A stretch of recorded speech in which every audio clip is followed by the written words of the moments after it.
All right, Saagar, what are you looking at? Well, as I said before on the show, there's nothing I love more than I told you so. The CDC, bowing to pressure from the insane public health establishment and the media, is now reversing its guidance for vaccinated Americans, asking them to wear masks in some quote unquote high-risk areas, bowing to mass elite panic, bucking the science, and dealing probably the biggest blow yet to pro-vax sentiment. Now, as I have said Monday, bringing back mask mandates sends a signal that the vaccines do not work to the people who are on the fence. From the beginning, the message to the unvaccinated has been simple. If you get vaccinated, you will not die from COVID, and all pandemic restrictions are over. But now, the message is muddled. Why even bother to get a vaccine if you still have to wear a mask and live differently? It is nonsensical, and mark my words, we are going to see a dip in vaccination appointments. But what really gets me is the final proof that the CDC is a clown organization which does not concern itself with science, but instead concerns itself with the feelings of the liberal intelligentsia. Let's consider what the liberal intelligentsia and the CDC are so worried about.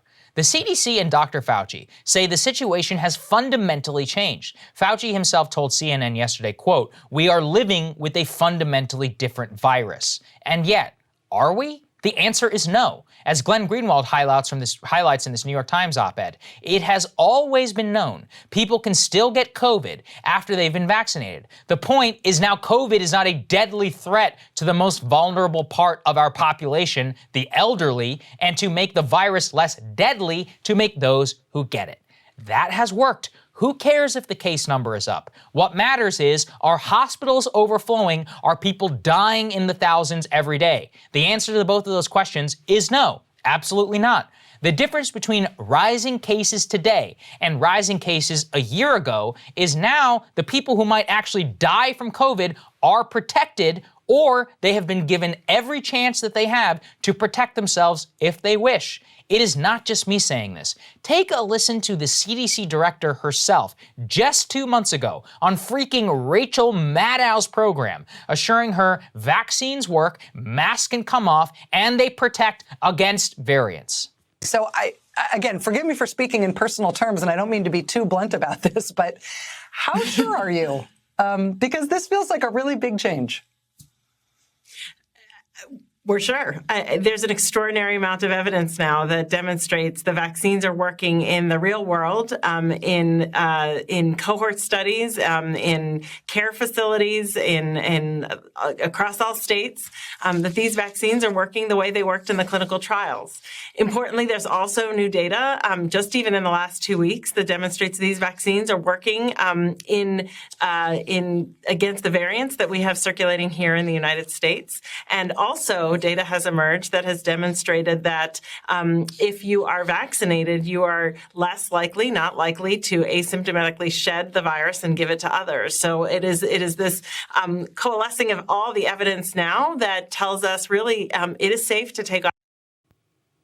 So what changed? Nothing changed. And to add insult to injury, the new CDC guidance doesn't make any goddamn sense. Things are so bad, even freaking CNN can see the holes in the new guidance, which are basing mask guidance on case counts, not on hospitalization rates. Here's a quote from Oliver Darcy, who is probably as far across the spectrum from me as it gets. Quote, "The disparity in vaccination rates means a positive case in a state like New York is far different than a positive case in a state like Louisiana. The CDC's own hospitalization data bears this out. Louisiana is seeing a spike in hospitalizations while New York is not.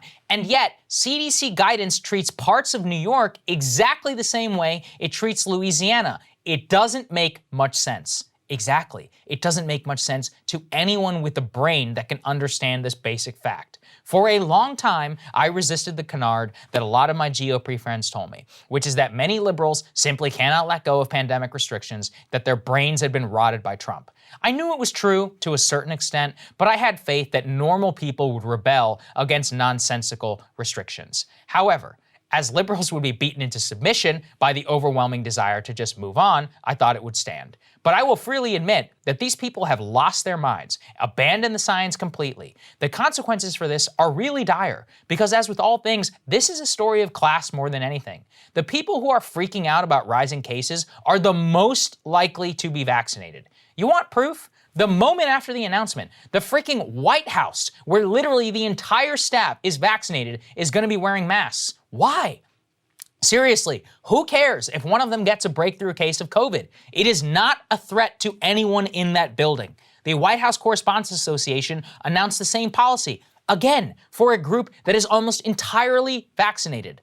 None of this has anything to do with science, with threats to people's lives or getting vaccinated. It has to do with control and fear. Irrational fear for which I blame the media in the early days of the Trump administration, who sought to conflate every case increase with COVID with the need for lockdowns, without ever teaching the supposedly smartest people in our society that the cases themselves are not what we're worried about.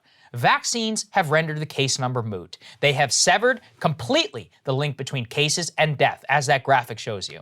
And yet, simply the inability for the media and apparently the public health establishment to internalize this fact is going to wreak havoc on our civil society for decades to come.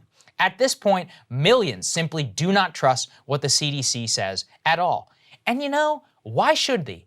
A Twitter sleuth pointed out to me yesterday that the CDC's main justification for mask mandates and the claim that vaccinated Americans can spew as much viral load as unvaccinated Americans is not even based on a model from the United States. It's based on a model out of India, which has completely different vaccines than the ones that we use here.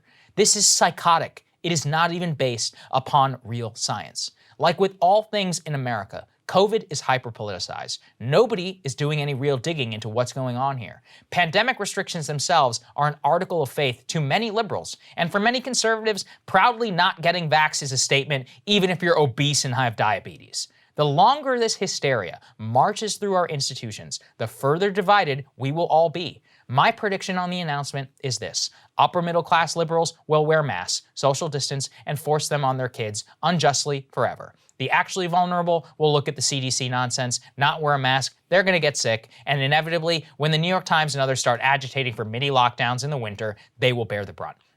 They'll get kicked on unemployment, they're going to lose their job, lose their ability to attend an AA meeting, class stratification will widen. I had been hopeful a month ago we may avoid that scenario, but increasingly seeing these establishment liberals reach for the mask and the mandates, the slightest sign of an increase in cases shows how much these people will never relinquish power over other people's lives. They don't believe themselves in the life-saving power of the vaccine that they supposedly champion. That's the part that really gets me, Crystal. I believe in the vaccine. Hey guys, thanks so much for watching. That's right. Just as a reminder, you can become a premium subscriber today. Watch the full show completely uncut, our reactions to each other's monologues. You get to listen to it, you get to ask us questions, all that good stuff. Link is right there in the description or at breakingpoints.com. Best of all, great way to say screw you to the mainstream media.